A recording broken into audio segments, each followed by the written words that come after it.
Thank y'all so much for joining me in my channel, talking all about solo travel as a woman and all the different beautiful places that I go to and all the wonderful cultures that I learn about. So if y'all are interested in traveling with me to my journey, and just me speaking a little bit about the wisdoms that I've picked up along the way, then subscribe and like this video and comment. Welcome to the family. I landed in Mexico City, Mexico for the first leg of my trip. I after that went to Oaxaca and also to Playa del Carmen, which is on the Caribbean side. But we'll get there because I saved all those clips and that's what you're seeing now. So, firstly, like I said, this is Mexico City, Mexico. Gorgeous, gorgeous, gorgeous city. Definitely my favorite city now. Like, not even kidding, not even gonna lie. I enjoyed it so much. I met some of the coolest humans at the hostels that I was with. It was just good vibes all around. And if you like museums, art museums, this is your place. You'll enjoy Mexico City. There's so many walkable, cute restaurants and cute museums and like parks and cafes. Just the cutest thing ever. Like I went here and got some food and just sat by the window and people watched. When I travel, I'm in my 20s still. I feel comfortable being in hostels. So I typically will get a Uber or catch a Didi or Lyft, whatever they have available in that country, and catch a ride from the airport to my hostel. And I like to arrive places before it gets dark. If I arrive in the evening, then first thing in the morning, I'm going to get a lay of the land of where I am staying, right? I'm going to walk around my hostel and just check out what's around. That's how I like to do it. I like to get a feel for public transportation. Are there bikes around, like bikes I can rent? Yeah, recently when I was in Mexico for a separate trip, I was staying in a neighborhood that had free access to free bikes, and the hostel told me about it. And I wouldn't have known about that if I wasn't, speaking with the locals and the people that are at that hostel. If I would have stayed at a hotel, I would have kind of been a little bit isolated. I decided to work at this park. And in a situation like that, you have to be very vigilant because I actually did peep some little kids, some young kids. Like they were like looking at me and stuff, and they were in a group, and I did not like that. But that's literally the only time that my spidey senses went off and like the bells within me went off in my head to tell me to move, right? To get out of the situation before it even becomes a situation. So that's one thing I'll say about solo travel is that you have to be alert. You have to be vigilant. You have to be aware of your surroundings. You have to be aware of yourself and body language of other people. You have to pay attention to if it's a country where you don't know what they're saying, you have to pay attention to the inflections and their tone. You have to look at their facial expressions. There are millions of signs around us that our subconscious mind can tap into and that we'll notice. That if our conscious mind doesn't catch it, our subconscious mind will. And we just have to pay attention to those inklings that we have that tell us about what is really going on in foreign places. But I mean, that's like the number one thing that I feel people ask me about when it comes to traveling is like, do you feel safe? Do you feel comfortable? Like, how do you stay safe? Like, what if you get kidnapped? Stuff like that. And me personally, I am aware that energy goes where attention flows.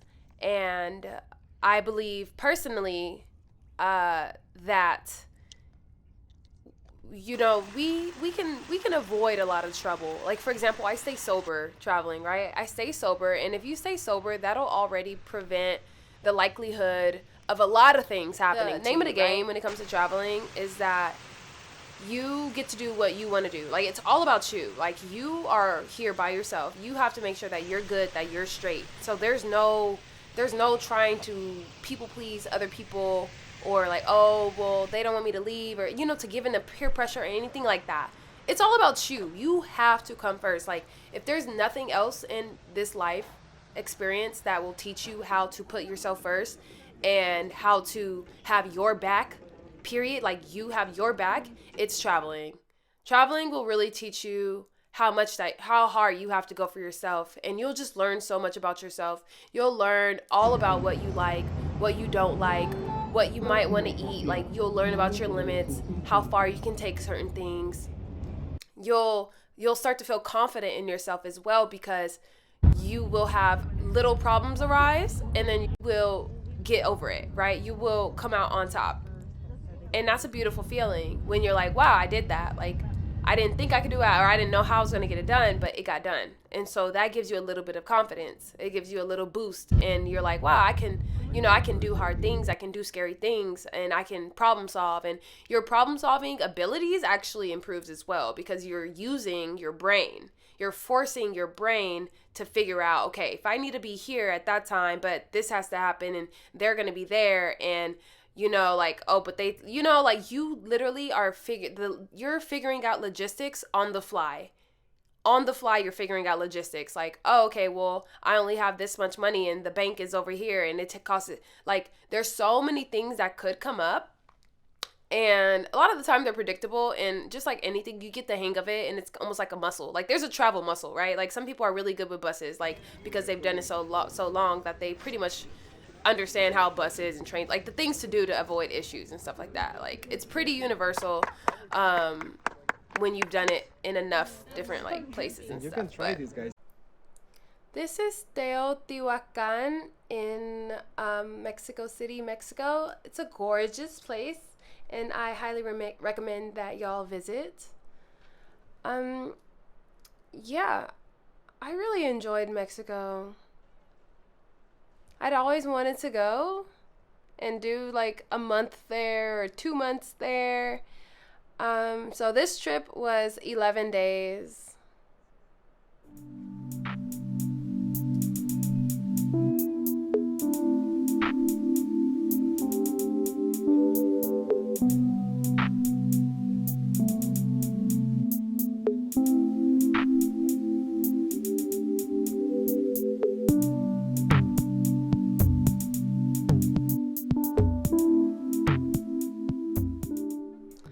Tip I will share that can help you in your travel journey is placing your phone down and getting some pictures of yourself in these beautiful places. So I did want to share that this experience here where I'm eating the mole, oh my gosh, that mole was so good. So it was basically a Airbnb experience, and this local invites you to his grandma's house, and she prepares mole, like 2 types of mole, the brown and the green that you saw. And you also try mezcal. That's what this is. And it was really beautiful. It was really cool. I think it was like maybe like $80 or something like that. And it included transportation to her grandma's house and the meal. And yeah, so I did on this Mexico trip, I did another Airbnb experience, which I enjoyed. It was nice to have some like scheduled programming basically.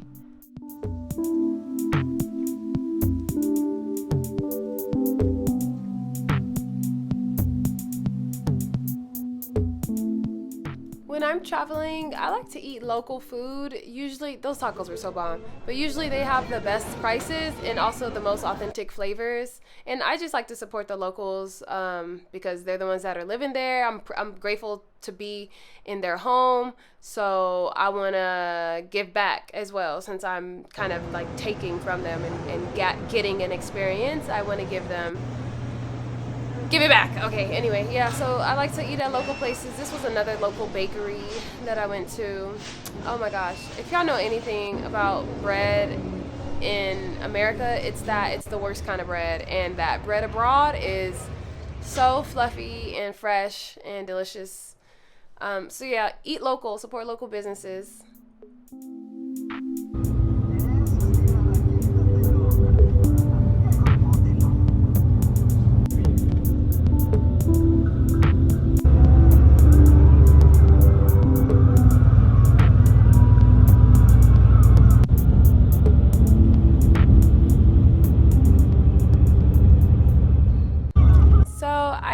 purchased a bus ticket to get from Mexico City to Oaxaca and paid about $50 USD for it, and it was a 6-7 hour drive, a bus ride, and I will never forget this bus ride. It was really beautiful seeing Mexico on a more intimate, slow-paced level. So that's sometimes why I like to take the little charter buses to get across different countries or to cross countries. Of course, it depends. Like if you're on a time crunch, of course, fly. but look at these mountains. Oh my gosh. When I saw that, and then all of this, like it looks so similar to California in a way, you know, like almost like what California could have been, or what it was, or what it used to look like, even. Um, but yeah, just look how beautiful. Doesn't this look like California? Californians, if you're from California, let me know. I mean, Mexico is California.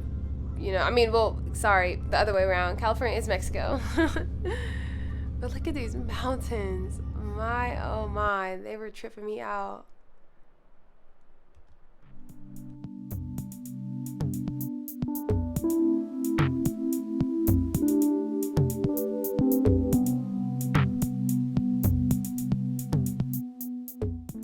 Then I arrived in Oaxaca, and I thought the hill buildings, like, or the hill houses, were so cool. So I was on a hill, and we were driving down right as the sun was setting. It was really nice. You know, I try to get into places before dark. So this was kind of cutting it, but definitely worth it. And I did get to, actually, no, this was not ideal because I did not get to my final destination on time because the first hostel that I went to was actually full. That I guess they overbooked, and that happens sometimes because that also happened to me in Colombia. I mean, it could also be discrimination because they could say anything technically, but I don't want to say that it's that. So sometimes I do believe that they overbook and they send you to another place. Like, so this specific situation, they sent me to like their sister hostel, which they were working on, so it wasn't like fully ready for people yet. Like it wasn't fully open for business or something like that. I don't know, but it was actually cool where they took me.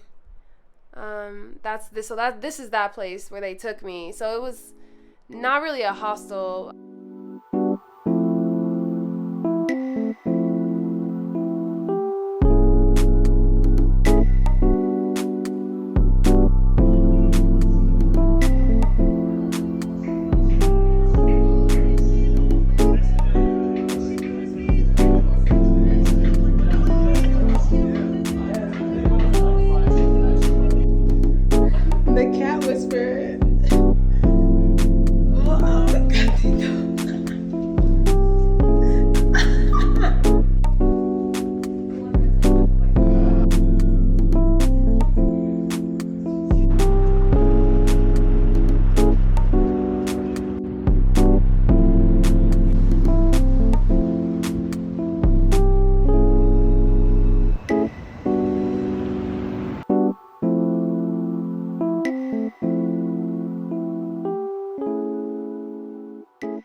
Said you got a boyfriend.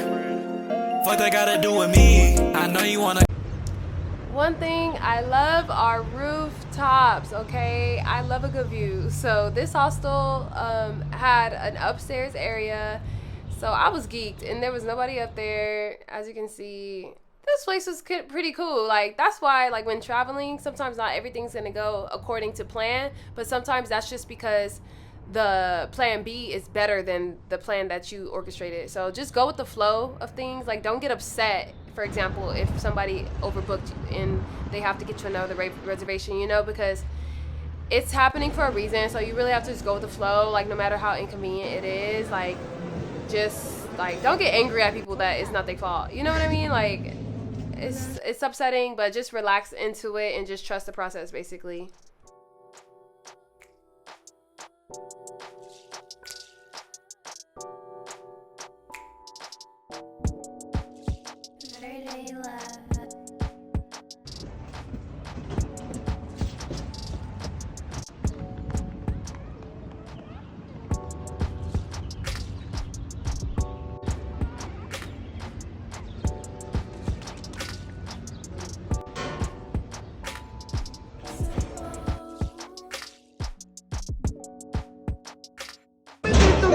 Okay, so funny story, but at the hostel I met some really cool people. Here they are, super cute. Really enjoyed their company, but something hilarious happened when we went out to eat. So, that food that we all had, like some people were getting drinks, some people were splitting food. Like I split food with this one girl, and I didn't get a drink. Or I think I got, yeah, no, I didn't get a drink. I most likely brought my water bottle with me because I don't go anywhere without my water bottle. So I probably just split this pizza with this young woman, but everyone else got their own meal and was getting drinks and had the nerve to ask if we could all split evenly the bill. And then look at them berets. But yeah, I was like, that was the first time I like had that experience happen to me where we were like, everyone's like, let's just split it down the like equally. I'm like, what? I only spent like $8, and you guys are already in the 20s. I don't know. What do y'all think? And this is just like some shops or whatever. Ooh.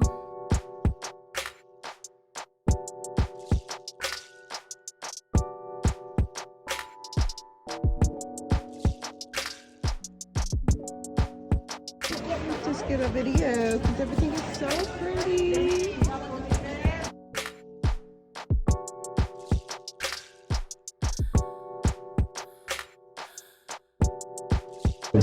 Otra vez tenemos la oportunidad de estar con todos ustedes, amigas, amigos, que nos conocen ya de mucho tiempo.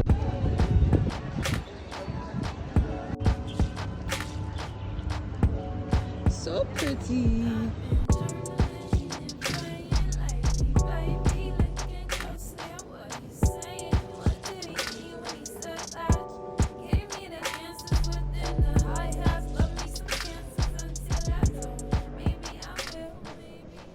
Oh my gosh. And these mofos are responsible for feeding me grasshoppers in this elote. It was really good though, but I did not know I was eating grasshoppers when I had that elote. It was so funny. And this was on a cute little rooftop bar with that same group of friends.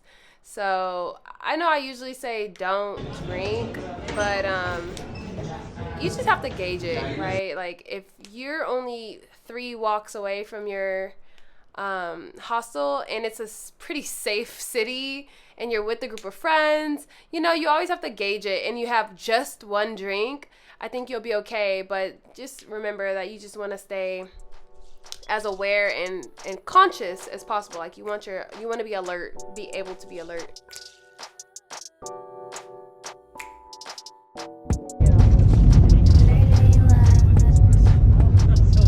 This one, no? Es que es mejor trabajo. I know he's got the face in there.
Zazu.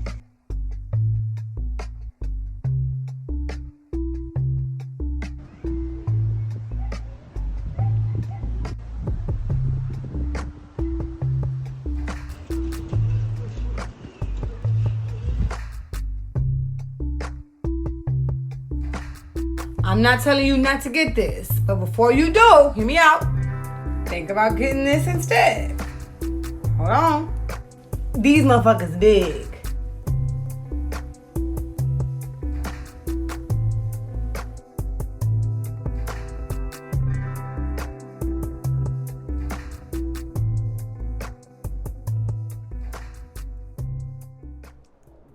So I had the pleasure and honor of experiencing the world's largest or widest tree in near Oaxaca. Amazing experience. Absolutely amazing experience.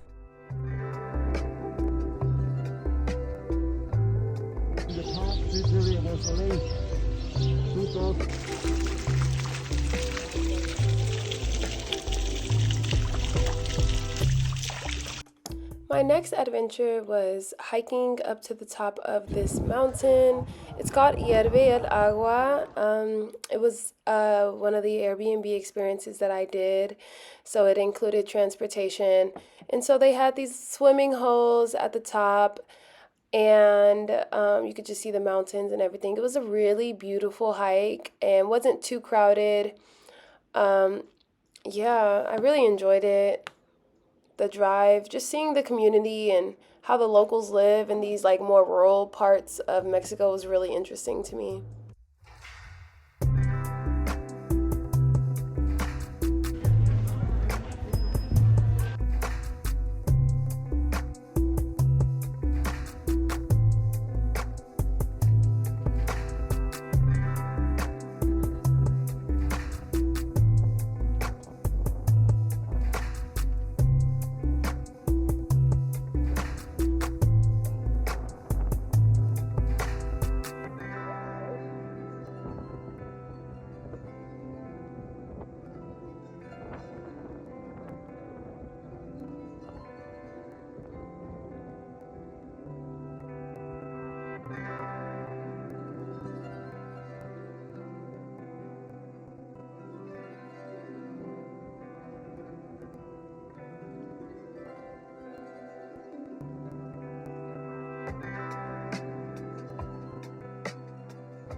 So the next other thing I did was go drink some pescal. So I went to Palenque and saw the process of how they prepare the agave tree. Like that's an agave tree right there.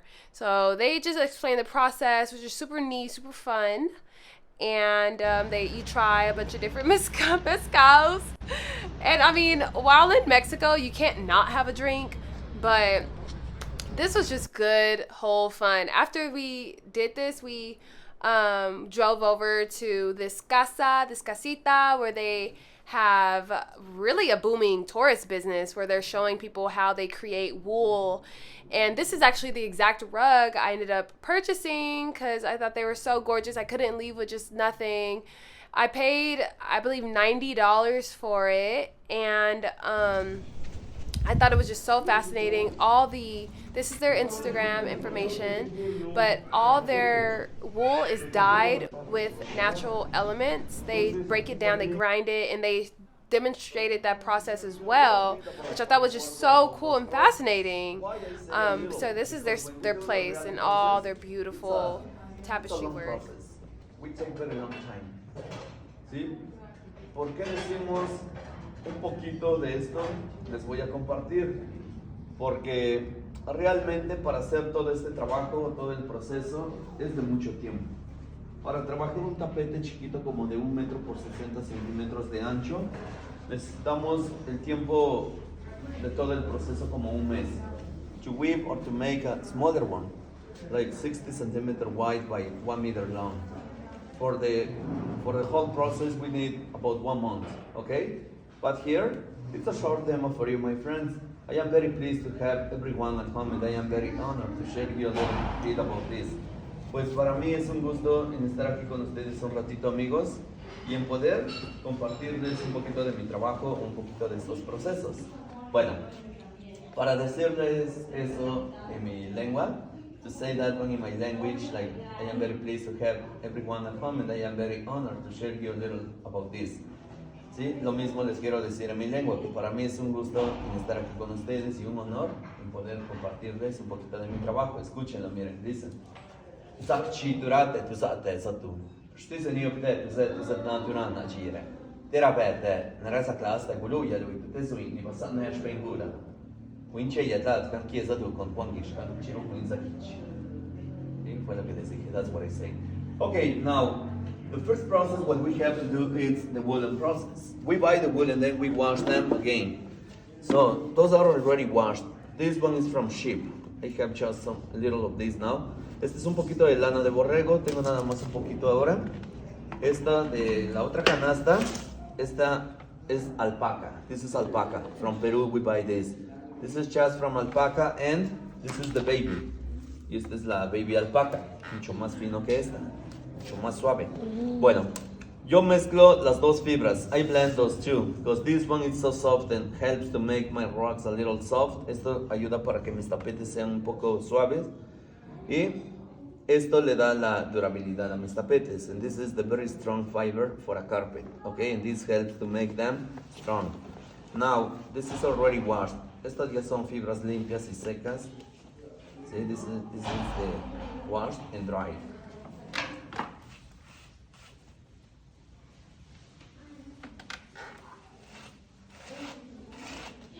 So we call this process in Spanish cardado. Cardado se llama el proceso en español, pero como les comento, el propósito es en alinear todas las fibras en una sola dirección.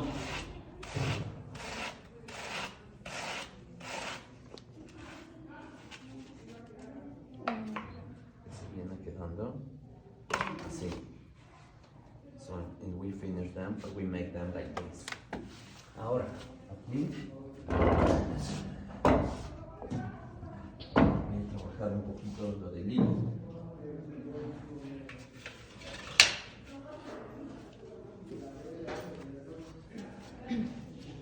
Para trabajar el hilo lo hacemos con esta rueda. Here we connect in this one just by some twisting. The twisting I give them here. Ahí se le da esa torsión.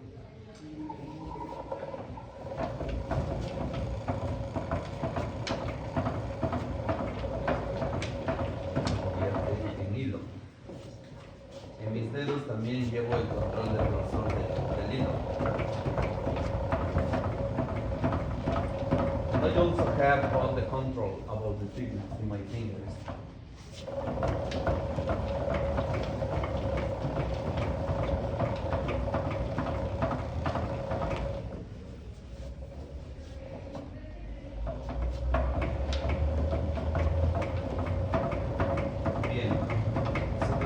Aquí unos 6-7 horas. Sí podemos trabajar hasta 400 metros de hilo. If we work here for 6 to 7 hours, we can make over 400 meters of thread, or 3 of these, but in a bigger size, 2 times bigger than this. Cada molote es 2 veces más grande que esta de aquí. Por supuesto. O se cuentan los hilos para tejerlos. Este diseño que están viendo aquí, plasmado en este tapete, o el diseño que estoy trabajando en este momento, es un diseño muy geométrico que proviene de la zona arqueológica de Mitla. We grow this from the archaeological. Nada más se trabaja por una sola persona. And each of those projects, or each of those pieces, it's made only by one person, not by too. You know? El diseño que estoy trabajando en este momento en el telar o en el tapete es este diseño. Obviamente en un tamaño más grande. Pero los llegamos a... Es este. Aquí está. Estoy mostrando aquí unas piezas nada más. Here, I show you just few pieces. But please, you can walk around.